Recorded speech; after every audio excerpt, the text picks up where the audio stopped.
Hello YouTube and welcome to my channel. This is a video I've wanted to do for a while because I've wanted to get a UniFi Cloud Key for a while.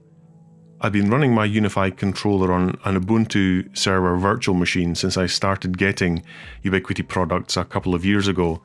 I'll get into my reasons for moving away from the virtual machine later, but first let's have a look at what comes in the box. So typically nice packaging from Ubiquiti. The box reminds me a little bit of getting into the old iPhone 6 packaging.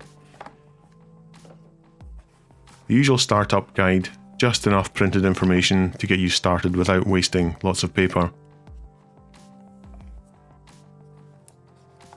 Straight into the controller, and there isn't much to say. Light, white plastic, a mini USB connector if you're not using power over Ethernet, and a micro SD card slot. It also comes with an 8GB SDHC micro SD card. And finally, a short and very stiff but nicely branded network cable. So that's the controller. Now back to why I purchased a Cloud Key rather than something that's already available free of charge. Ubiquiti offer a free download of the controller software to run on Debian and Ubuntu, as well as Windows and Mac OS. They also provide regular updates, which is great, but to be honest, I got bored of having to go into the command line on the Ubuntu server just to perform a simple update. I also had Webmin running on the server to keep it updated. This is a great piece of software, but I found that some of the updates required a complete system restart, which took the controller offline, and the firmware updates on the QNAP also took the controller offline. But my main reason for moving away from Linux was this seemingly innocuous kernel update performed by Webmin last summer that completely destroyed my controller. There are pages worth of people on the Ubiquiti forums who were affected by this, and even as recently as a couple of weeks ago, some people were still being affected. They posted some workarounds fairly quickly, but none of them worked for me, and I ended up having to build a whole new virtual machine and then re-adopt all my Ubiquiti devices. And now, although I take snapshots and download controller backups before any updates, it's always in the back of my mind that it could fail again. So here is the controller going into the UniFi Switch 16 150 watt, which offers all the flavours of PoE. The white indicator is blinking while it boots up and settles into the network for the first time. I do like the branding on the RJ45s, but I find the supplied cable to be a bit too short for my cabinet. This will do for now though, and the white indicator has turned solid, so let's get into the setup.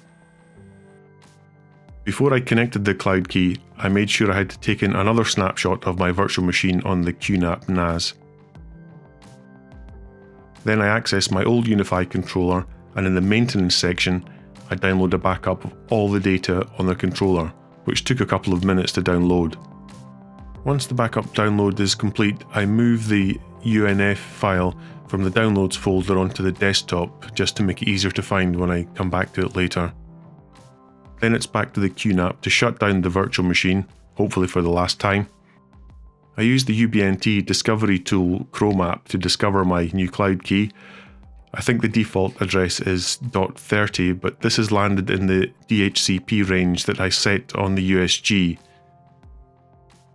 The web server page is slightly different from before, offering a configuration option for the Cloud Key itself as well as the controller login. The default login is Ubuntu, but Ubiquiti force you to change that on first login, which is a nice touch. Give it a name and a place. Then I gave it a static IP address. I wanted the new address to be close to my other UniFi network gear, and the one thing I wasn't sure about during the whole setup process was, if I restored the Cloud Key from a controller backup, would it revert to the old controller IP or stay with the new address? And we'll get to that shortly. So I put the static IP address into Chrome, and a self-signed certificate warning as usual, and I'm back in. There was a firmware update waiting for me, so I took that, which also takes care of the controller update up to version 5.7.20 at the same time, which took around 3 minutes to complete.